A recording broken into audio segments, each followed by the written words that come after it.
So there's a fascinating development for the 2020 election that I have to share with you. Axios is reporting that Biden, Bloomberg, and Terry McAuliffe are rattled by the liberal lurch. Rethinking runs. Internal polling shows socialism surging in Iowa. So they explain Michael Bloomberg, former Virginia Governor Terry McAuliffe, and they were virtual locks to run for office, but they're now having serious second thoughts after watching Democrats embrace Medicare for all, raising taxes on the rich, Green New Deal. Now, they say Joe Biden still wants to run, but he's being advised to delay plans to see how the move to the left of the party plays out.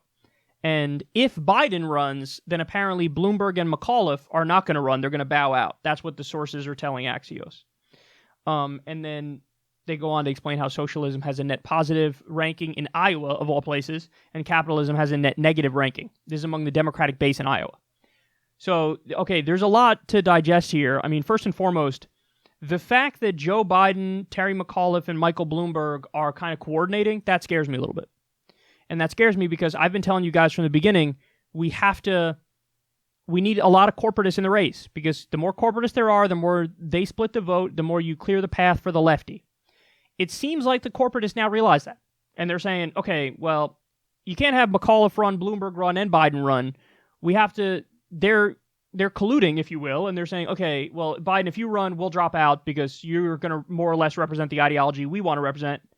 So we all can't run, so you'll run.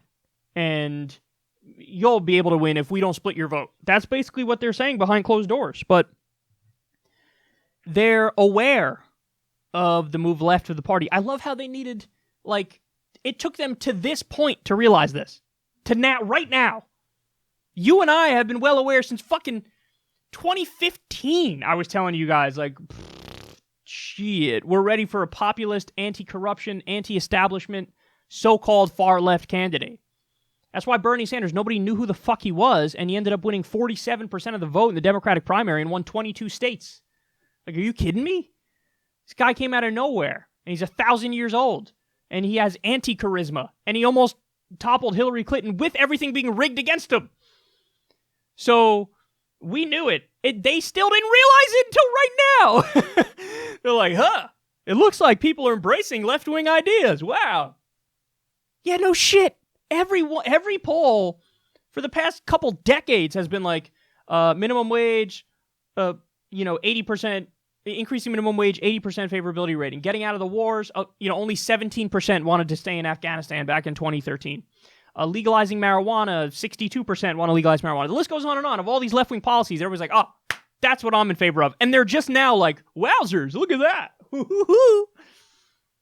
And a lot of this, by the way, they explain how the launch of Howard Schultz has been the thing that opened their eyes to. Because nobody likes Howard Schultz. He literally has a 4% approval rating. And they're going... oh shit, I kind of like Howard Schultz, so what the fuck? And doesn't that tell you so much? Because what's Howard Schultz's whole thing? I don't hate minorities, but also, by the way, you're not getting free college, you're not getting universal health care, you're not getting any of the basic things that every other developed country has, and oh my god, that's too expensive, but here's endless money for endless war, here's, corporate welfare checks out the wazoo. So that's an ideology that Joe Biden, among others, were like, oh, he seems totally reasonable to me. Fuck free college and universal health care, am I right? People are going to love this message. What? They thought he was reasonable, and so they're seeing the backlash to him, and they're like, oh shit, maybe I can't win. Damn right, bitch, maybe you can't. But I still want all of you to run. To split that vote, baby. Split it, split it, split it. Split it all day long. But it looks like they're coordinating here, and that could be a problem. Because then if one of them runs, then that person is more of a force than if all of them ran, because there's no vote splitting, but I think they'll still be toppled. What I said is, I know Joe Biden definitely wants to run. If he does run, wait for the 180. Because to this point, he's made crystal clear, hey, if I run, my strategy is going to be I'm the centrist. He's made it crystal clear. He's been out there praising Republicans in recent days. So keep an eye on that, because he'll realize at some point, oh, I can't win like this.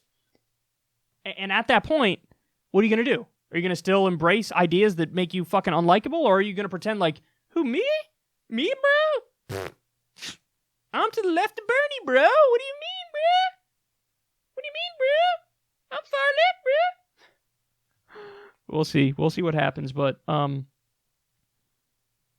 the corporatists are starting to realize, hey, maybe we're deeply unlikable.